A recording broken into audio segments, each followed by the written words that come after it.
नमस्कार, जय भवानी दोस्तों। स्वागत है आपका फिर से आपके अपने YouTube चैनल एम्बिशन क्लासेस 2019 में। तो दोस्तों, अब तक हमने जैसे डिस्कस किया है अलग अलग टॉपिक्स पर, तो आज भी हम नया टॉपिक लेके आए हैं दोस्तों। आज का टॉपिक रहने वाला है क्लास 11 से। जी हाँ दोस्तों, क्लास 11 से।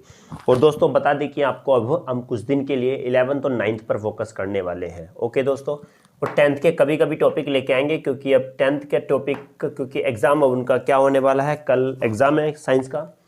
तो स्टूडेंट्स जो प्लीज़ ये वीडियो देख रहे हैं, प्लीज़ ध्यान से पढ़िएगा, अच्छे से पढ़िएगा, क्लास 10th की तैयारी अच्छे से कीजिएगा। सारा इनपुट सब कुछ अच्छे से आएगा, पेपर इतना टफ नहीं आने वाला। और हम पहले ही डिस्कस कर चुके हैं अपने सेट ए पर और आउटसाइड इंडिया और इंडिया के केमिस्ट्री पर, जो कि क्लास 12 से था। तो बिना देर के दोस्तों स्टार्ट करते हैं आज का टॉपिक। तो दोस्तों 11 से टॉपिक रहने वाला है, और टॉपिक का नाम होगा electronic theory of valency. Electronic theory of valency, आज इसके बारे में हम डिस्कस करने वाले हैं दोस्तों। क्या होती है, कैसे होती है, ठीक है, क्या क्या होता है इसमें। ये तो ज़्यादा बड़ी वीडियो नहीं रहेगी, बिना स्किप के दोस्तों देखिएगा कंटिन्यू।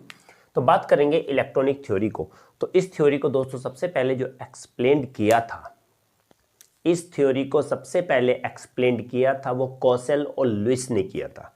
किसने? कॉसेल और लुईस ने। ओके, दिस थ्योरी को सबसे पहले एक्सप्लेन किया था किसने? Kossel, KOSSEL and Lewis. और कब किया था? इन 1916 में। This theory was firstly given by Kossel and Lewis in 1916। और according to this theory, what some postulates are as, कुछ इसमें पोस्टुलेट्स आते हैं।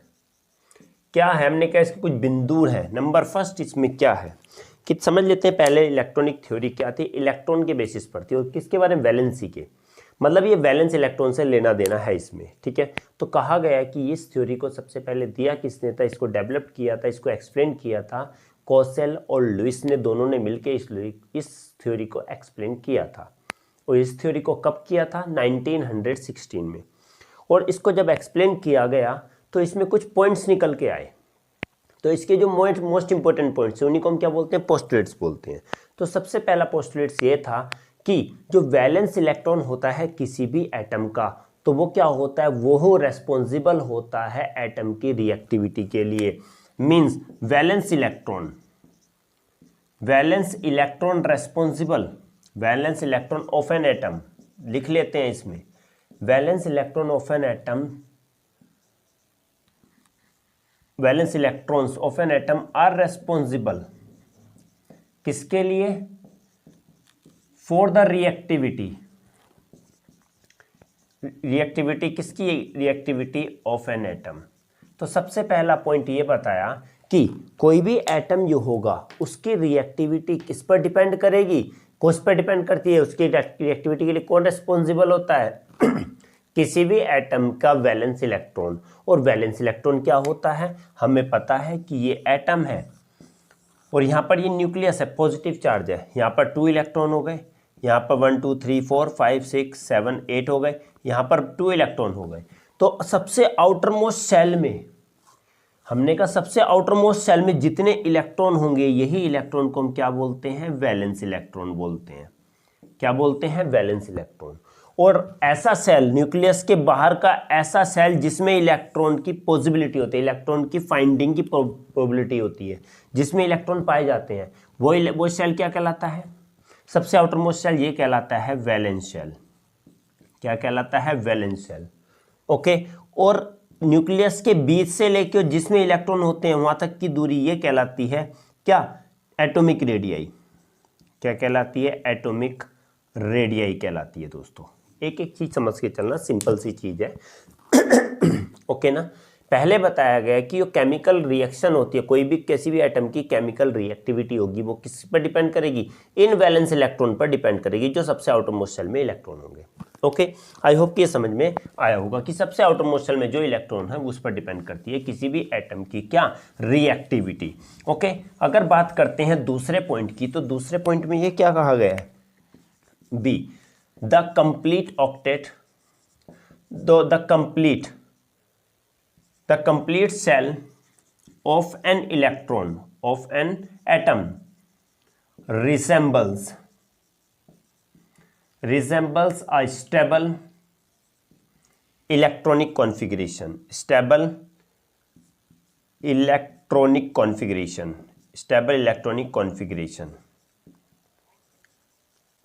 It may be octet or duplet. It may be octet or duplet. इन्होंने एक बात और कही है दोस्तों, इसमें समझने वाली बात है, छोटी सी बात है, क्या कि जो कंप्लीट सेल होता है किसी भी एटम का, हमने एग्जांपल ले लिया, ये अभी क्या है, पूरा सेल है पूरा, इसमें क्या है, ये एटम है, 2 इलेक्ट्रॉन, यहाँ पर पूरे 8 इलेक्ट्रॉन है, 1 2 3 4 5 6 7 8 इलेक्ट्रॉन्स है, तो आउटर मोस्ट शेल कंप्लीट है। तो जो सेल होगा किसी भी एटम का, कंप्लीट सेल होगा, वो किसको बताएगा, स्टेबल इलेक्ट्रॉनिक कॉन्फ़िगरेशन को बताएगा। ये बताएगा कि ये एटम क्या है, स्टेबल है। क्या बताएगा ये एटम, अगर किसी के आउटर मोस्ट सेल में 8 इलेक्ट्रॉन पूरे भरे हुए, पूरी तरीके से भरा हुआ है, तो वो क्या बताएगा, ये तो फर्स्ट हो गया। सेकंड हम ये भी कह सकते हैं ये एटम है, ये 2 इलेक्ट्रॉन्स है, तो ये भी क्या, सेकंड वाला ये भी स्टेबल है और ये भी स्टेबल है। अब कहेंगे भाई ये क्यों स्टेबल हो गया, ये तो स्टेबल है पर ये क्यों हो गया, क्योंकि बेटा एक चीज़ क्या बात है, न्यूक्लियस के बाहर वाला जो सेल है, पहले सेल में 2 ही इलेक्ट्रॉन होते हैं, ठीक है, 2 इलेक्ट्रॉन होते हैं और 2 ही हैं, तो क्या कहेंगे, इसका क्या है, डुप्लेट कंप्लीट है बेटा इसका, और इसमें 8 इलेक्ट्रॉन है, तो ये क्या कहेंगे, ऑक्टेट कंप्लीट है। अगर कोई भी न्यूक्लियस के जस्ट बाहर वाला सेल होगा, उसमें 2 ही इलेक्ट्रॉन होंगे और उसके बाद वाले में 8 इलेक्ट्रॉन होंगे, तो इसके पहले 2 हैं, उसके बाद 8 इलेक्ट्रॉन भरे हुए हैं, तो ये भी कंप्लीट है, और न्यूक्लियस के जस्ट बाहर वाले में 2 इलेक्ट्रॉन है, तो ये भी कंप्लीट है। तो हम कहेंगे कि क्या होगा, किसी का कंप्लीट, किसी भी एटम का सेल अगर कंप्लीट होगा तो वो किसको शो करेगा, स्टेबिलिटी को शो करेगा, स्टेबिलिटी को, स्टेबल इलेक्ट्रॉनिक कॉन्फ़िगरेशन को शो करेगा, चाहे वो ऑक्टेट हो या फिर वो डुप्लेट हो। ओके, आई होप कि ये भी समझ में आया होगा। आगे बात करेंगे। अगर आप चाहो तो दोस्तों वीडियो को रोक के भी इसको क्या कर सकते हो, इसको स्क्रीनशॉट ले सकते हो अगर डायग्राम भी चाहिए तो। अब आती है, अब थर्ड आता है, atoms can join either by the transfer of electron between 2 atoms or sharing of electron। क्या, sharing of electron between 2 atoms. तो एक चीज जो आती है, 2 atoms to get complete octet और डुप्लेट। ये एक छोटी सी बात है, क्या कि हमने कहा गया कि एटम्स होता है, एक एटम किसी दूसरे एटम के साथ और अगर कंबाइंड होता है, ज्वाइंट होता है, तो कैसे होगा, या तो इलेक्ट्रॉनों के ट्रांसफर से होगा या फिर इलेक्ट्रॉनों की शेयरिंग से होगा। माना कि क्या है, Na है और ये क्या, Cl है, 2 हैं, एक मेटल और एक नॉन मेटल है। मेटल नॉन मेटल होगा तो उस कंडीशन में ट्रांसफर होगा, और दोनों अगर क्या हो गए, ये माना कि ये Cl और Cl दोनों नॉन मेटल होंगे, ठीक है, ये H है और ये Br है, ये दोनों नॉन मेटल होंगे, तो इस कंडीशन में क्या होगा, शेयरिंग होगी, क्योंकि हमें पता है कि मेटल और non metal, that bond between the metal and non metal is what types of bond always formed between the metal and non metal, ionic bond, and ionic bond is formed by the transfer of electrons. तो इलेक्ट्रॉनों के transfer से क्या होगा, atoms आपस में जब join करेंगे तो या तो इलेक्ट्रॉनों का ट्रांसफर होगा 2 एटम के बीच, या फिर इलेक्ट्रॉनों की शेयरिंग होती है। क्या करने के लिए, ऑक्टेट या डुप्लेट कंप्लीट करने के लिए। अगर माना कि Na आपस में मिल रहा है, तो Na अगर क्या होता है, 2 8 1 इलेक्ट्रॉन है, इसमें क्या 2 8 7 है, इसमें 1 इलेक्ट्रॉन की कमी है, एक इसमें 1 इलेक्ट्रॉन ज़्यादा है, तो उस कंडीशन में अपना इलेक्ट्रॉन एक ही इसे दे देगा। तो यहाँ पर क्या हो गया, 2 8, और यहाँ पर भी क्या हो गया, 2 8 7 इधर मिल गया, तो ये भी क्या हो गया, 8।